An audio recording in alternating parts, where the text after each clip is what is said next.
Hi folks, Aaron here from Aaron's Practical Reviews. Today's video is going to be focused on the Sigma 35mm f1.4. It's this guy here in the middle.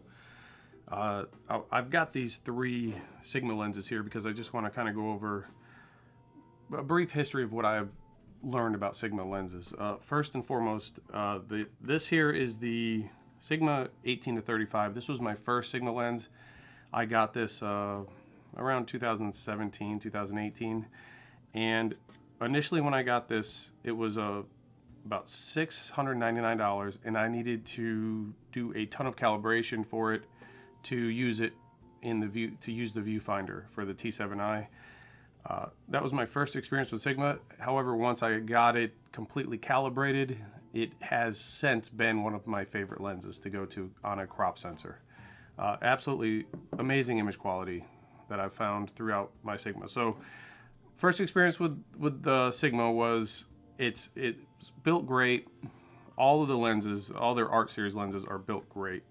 They're extremely sleek looking. They feel as solid as any lens you'll ever feel. I mean, they are just built amazingly, and optically the image quality is stunning. The drawback to Sigma is typically that they need to be calibrated to use in the viewfinder of, say, a DSLR. The DSLR's viewfinder, you need to calibrate it to the focus points in the viewfinder.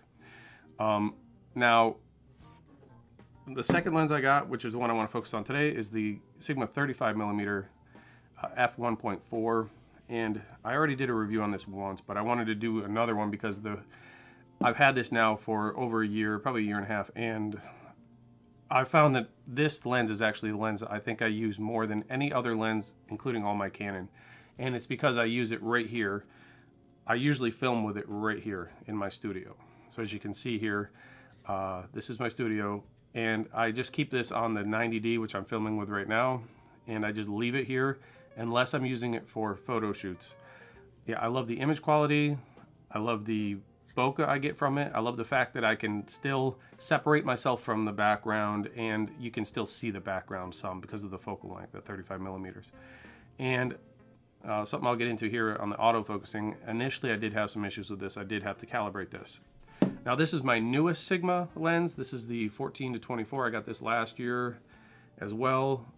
This is Sigma's newest lens that I own. So whatever that is. The newest lens Sigma made that I own, and this one required 0 calibration, and it seems like they've kind of, I think they've figured out whatever it was that was causing the calibration issues in the viewfinder, and they fixed it. Or maybe it's just the fact that mirrorless cameras are now kind of dominating the market, and on mirrorless cameras, they use a different autofocus, which I want to get into here, which is why this lens has, actually all these lenses have really come back into light, and I think people need to really start taking more advantage. Let's talk about the 35mm f1.4. Like I said, the build quality is absolutely amazing on this. All these Sigma lenses, the Art Series, they just are, they're super smooth focal rings and zoom rings on the zoom cameras. This obviously doesn't have a zoom because it's a fixed 35mm focal length, but just the build quality of these is second to none. I don't think anybody has a better build quality than Sigma right now. You know, they might be the same or equal, but I don't think they're better. The only gripe that I have with the build of this is that the autofocus, and when you switch from auto to manual focus, this is a really stiff button, and I use it a lot, and it's just really stiff.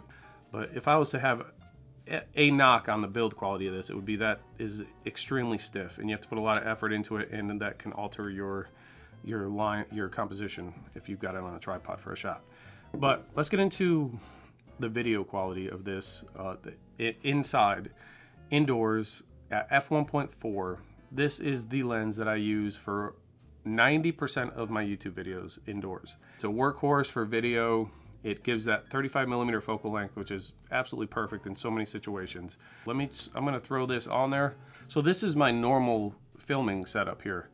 And like I said, one of the reasons why I wanted to remake this video is because I found that not only is it fantastic for portraits, which I'll show you here in a minute, but the amount of use I get out of this focal length for video, it really surprised me. I didn't realize how useful the 35mm is, and at f1.4, like I said, not only do you get excellent low light performance, but it's also just optically, it's an excellent image. It just always produces an excellent image. If you're not using the optical viewfinder, then you don't really have to worry about setting those focal points and calibrating the lens.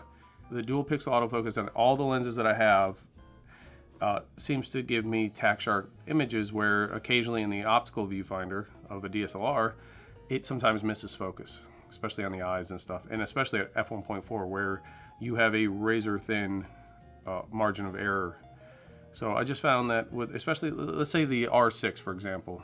Here, look at some of these photos of the R6. With its ability, the R6's focusing ability to pinpoint an eye, stay on the eye, and really maintain that sharp image throughout just the entire day. I just don't get, I don't miss focus with this, with the 35mm on the R6. I did miss focus with it quite a bit on the 6D Mark II through the optical, and that's something that I talked about in my previous video. Even after I calibrated it, I thought I had it calibrated perfect. I went out on some photo shoots and I noticed I was missing some focus on the eyes. So that seems to have been corrected with the dual pixel autofocus. So when you're using it, say on the 90D, which I'm filming with now, unfortunately, if I want to be really confident that I'm hitting focus, I'll switch to live view, because the 90D also has kind of like an eye tracking, eye detection focusing in their dual pixel.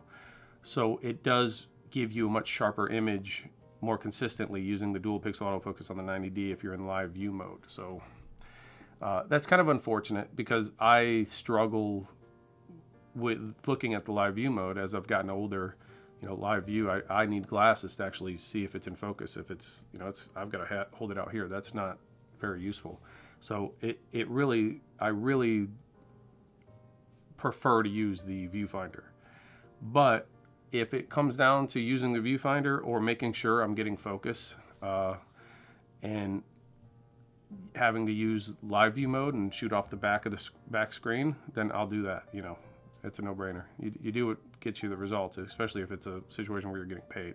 So anyways, I just think that the influx of mirrorless technology, the shooting and the focusing and the dual pixel autofocus and the newer dual pixel autofocus 2 and all that has really brought new life to some of these Sigma lenses that in the past may have struggled a little bit because of the issues of the autofocusing or the in the optical viewfinder. So, you know, anybody who's used Sigma before, especially this guy here, the 18 to 35, knows what I'm talking about.